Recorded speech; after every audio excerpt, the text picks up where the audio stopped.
But the book, like I said, that I teach from, John wrote and Co-authored. co-authored. Yeah. Right. Well, but I could say I was teaching from it when it was just Upton and Upton, right? That's right. First edition was. Right.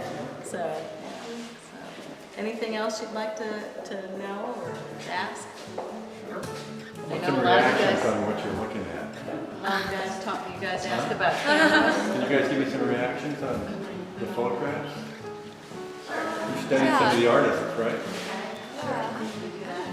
We have studied some. Sure. We did even ask John what type of camera he's using. Yeah. Cameras.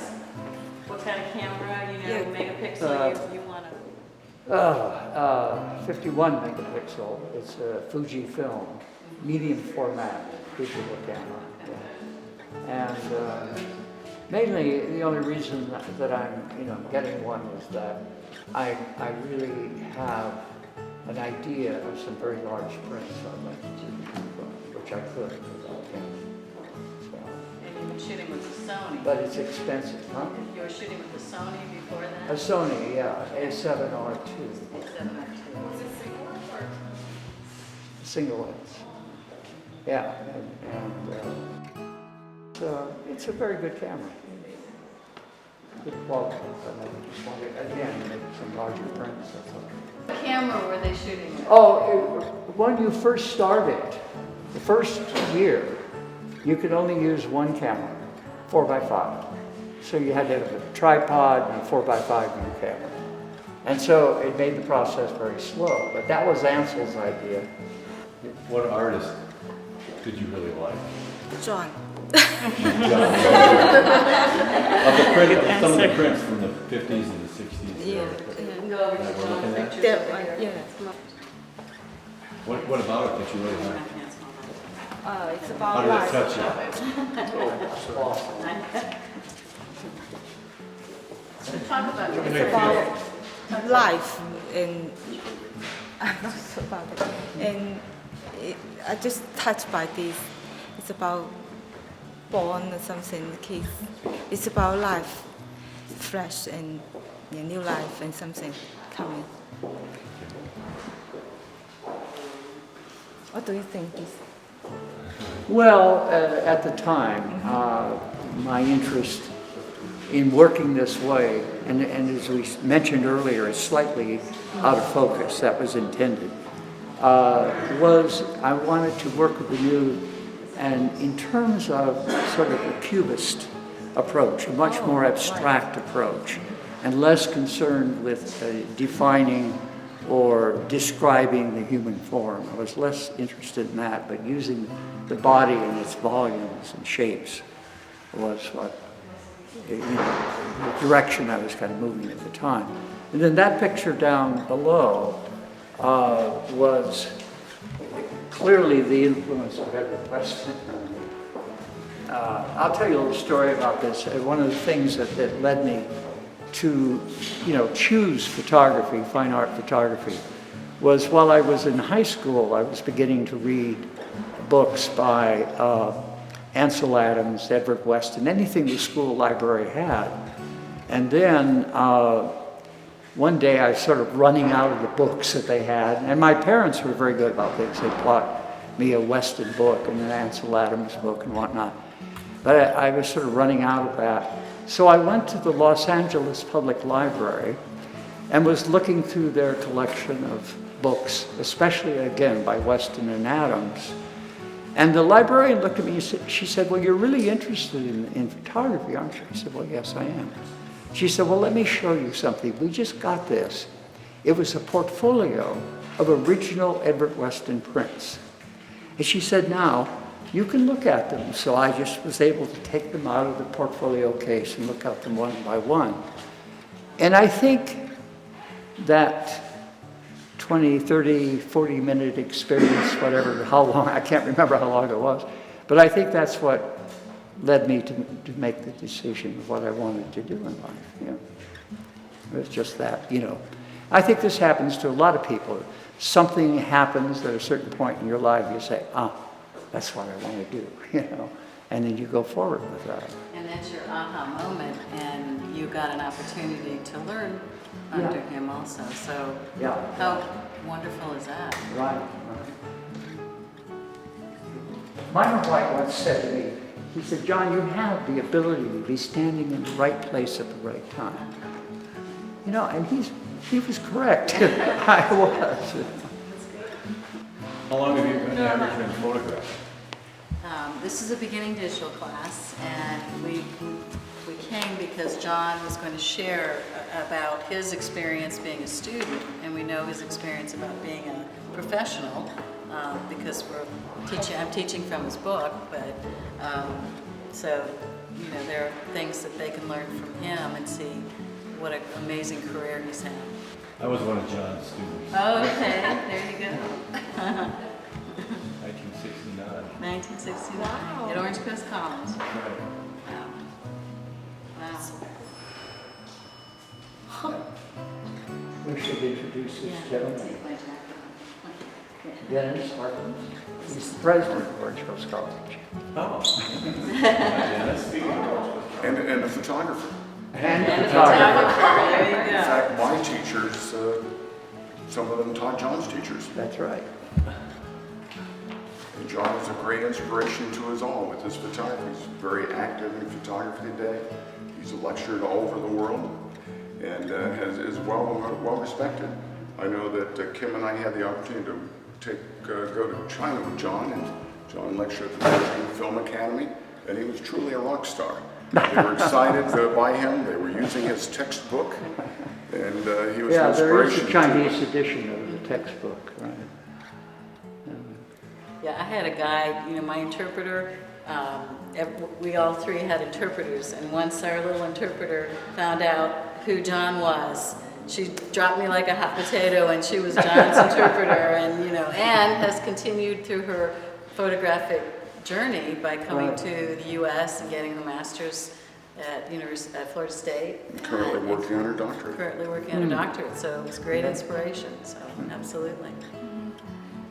What's your favorite image that you've seen here? I like portraits. Okay, pick one and let's talk about it. Well, this one that David Johnson made was, he was living in the Fillmore district in San Francisco at the time. And I told you the story about how he arrived in the program after being in the Army during the Second World War. And so he documented the Fillmore district extensively. And when I went to his 90th birthday party in August, he still lives there. This is very interesting in a sense because this is a neighborhood where a great many black people lived in the Fillmore area, although it's changed now in many ways. But he documented this area for many, many years. So why don't you come here? Tell what was it that you liked about this photograph? That why this is your favorite? Because it's about history. Because I'm from the Bay Area, and I've been here before. I can see the changes over time. So every year I stop by, it's different area, and this one have significantly historical. I can see all the side, like people working, the classic cars. This is kind of fun because like all style of literally and one more thing is a big picture print in the gallery. Mm-hmm. So it caught my eyes right away. Okay, so you kind of you like the information that's in there. It's historic. It's kind of got a genre to it. And you talked about this story. You talked about the people moving. Yes. How's the composition let you understand that story?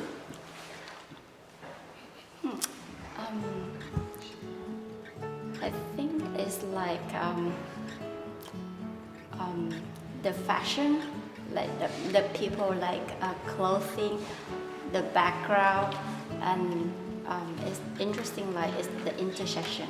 It captured the movement that everybody like moving. It doesn't have like the crazy traffic right now. Very peaceful. As I think I look at this very peaceful compared to the city right now. This is probably one of the more visually complex images here when I look at it, because you have this long, strong, perspective that really kind of wants to lead your line there, and there's a counterpart there, and it breaks it almost abstractly into these four groups. And yet, when you look at it, there are so many interesting elements that you could rediscover looking at the people crossing the street, the motion of the cars. And yet this portion up here is almost a great image by itself that's in there. And then what happens with this image is that you begin to try to enter the history. You look at how the people are dressed, particular kinds of cars. And then you begin to say, how about the signs? Are the signs similar to what we use now? All these things begin to come about as you're looking at this image, in addition to the structure of the image itself. So John, do you think when David took this picture, he had all this in mind, or how do you think as a photographer this came about? One of the things that Miner taught was what we call, at that time, we called visual literacy. And that is that you learn you get into a state of being so that when you're looking at something, you begin to see it as a photograph. In other words, you pre-visualize what it looks like. And when you're working this way, you begin to see the world around you as shapes and forms and light, color, perhaps, It's a state you enter, and Miner used to emphasize the importance of this. He taught a relaxation technique in order to get into this sort of state. And when I go photographing, one of the projects I've been working on is a portfolio called The Jungle Road. I've been photographing in Hawaii, working from north of Hilo to the south.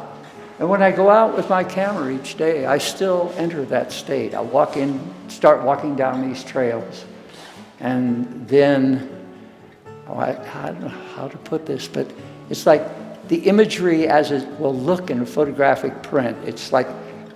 I'm transformed. I see everything as a photographic print.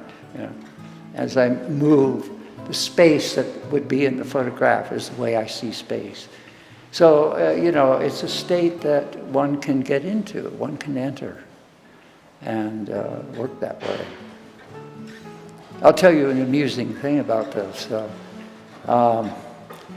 When we were students at the school, and we would go visit Edward Weston, and then we'd go photograph at Point Lobos, where Weston had photographed extensively for many years. And then we would go to Weston's house in the evening and look at his work. And there was a joke amongst the students, is that we shouldn't bother to go out to Point Lobos because Edward Weston owns it. And so that was very funny, and I would laugh. And while I've been photographing in Hawaii, I was on this trail, I had my camera, and I was remembering that story and laughing kind of to myself, that Edward Weston owned Point Lobos. But hey, I was thinking, I own this place because I hadn't seen any work. And I'm walking along, and there's a little sign by the trail, and it said, "In memory of Brett Weston." Edward Weston's son had photographed there. And then I went to the website for Brett Weston, and sure enough, the same trails that I had taken, he had been there before I was. So, John, what advice would you give students and young people? You talk about the state that you get into as a photographer, to be able to go out and kind of pre-visualize this two-dimensional imagery on there. What type of state of mind or attention to the print? How does the student then interact with the print to get the message and the connection intended for the photographer, as well as their own personal insights into the image? well, let's go back to the time that we were in school. The emphasis was that when you were out photographing, you transformed in your eye. You saw the world as a print. I don't know if this is answering your question, but you saw it. You didn't see all this. I mean, you can visualize what this would look like if you were seeing with your eye, the colors, and, you know, etc. You feel the wind and what.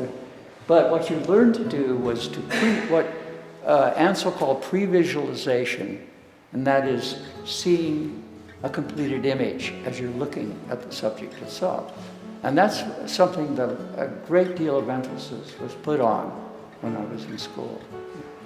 Oh, this one? No, that's Oh, this one. Yeah, yeah. Yeah, I was wondering if she was moving or just walking by. or model. I don't know. You don't know? But Benny Chin, well, this was in Paris.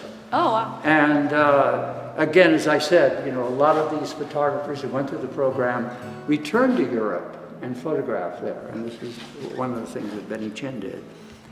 But, I mean, she's being playful. Yeah. And I think purposely, visually intended for you to see this, etc. I like how it's blurry on the back. And, Yeah. she's moving in it, yeah. Well, of course, you know, with motion, that if you set a certain shutter speed, you can blur the image. Yeah. And so I think Benny made that choice. What was she photographing with, do you think? Probably more difficult to get a photograph. What year was this? 52. Okay. 52. Well, he was probably working. Well, it's hard to say. I can't. The format's off, but I could say maybe a Leica. A lot of us use 35 millimeter. I mean, let me go back to the program again. When we started, the first year, it was all view camera. But the second year, we worked with hand cameras, and we worked out on the streets. So the first year was, you know, really rather difficult, because anywhere we wanted to go photograph, we're hauling the camera, the case, our loaded film holders, etc. So it was a very different kind of process than what we can do today with, you know, your digital cameras. So. Yeah. She has an Yes. image that- Okay, so I like this one because it just brings me back so many wonderful childhood memories, and it always just makes me smile back on my childhood and like how great it was growing up. Yes, I particularly like this one too. And I think if you look at the date on this, it was 1948. And you think about attitudes between, you know, races at that time and then what they are today. But you're looking how cheerful and, you know, they're together. It's just, it's like a different world. And that's something I've seen in looking at the pictures from this period, is there was no emphasis on anything racial at that time in the images. It's great. And the beauty of children who And the don't beauty see of color or, absolutely. you know, anything. Absolutely. Okay. Good. Well, I hate to say it, I think we have to move. Okay. And, All right. we have Well, people John, coming. I can't thank you enough. It was incredible. It was a great experience, and we're just thrilled to Oh, have I'm the glad opportunity. you're here. Good. That's wonderful. Thank you. It was wonderful. Yes, thank you very much. You're welcome. Good. Good. So, and then on the way out, you might want to take a look at the book. They may have a copy on the counter. Okay, I didn't see it, but Oh, I'll take a well, look you and can see. ask. Yeah. Okay, good. Okay. All right, thank All you, right. John. Thank you. Could you just tell me a little bit about your class? This is a group of students from Irvine Valley College, and it's beginning digital, and we had this opportunity for not only to see the work of a school with the teachers and students, but to meet one of the students. And of course, John being one of the most famous teachers of photography, and this was a great opportunity to see both sides of the story. We have our art show going up and students and faculty, so I thought this would blend right in with Irvine Valley and learning. And how often do you get to meet an artist at a show and have access to them? So John has always been that incredible sharing human being photographer. That's what we do, artists, and allowed us to to get to know him and his life. So I can't thank you enough. So thank you. Thank you. Thank you, kid. Thank you. Hope to see your work hanging on a wall. In 40 years or something. It's all about being young. Yeah, that's right. Thank you, guys. We'll see you Wednesday. See you Wednesday. Thank you. Bye. Yeah, we'll see you Wednesday. Oh, I gotta have.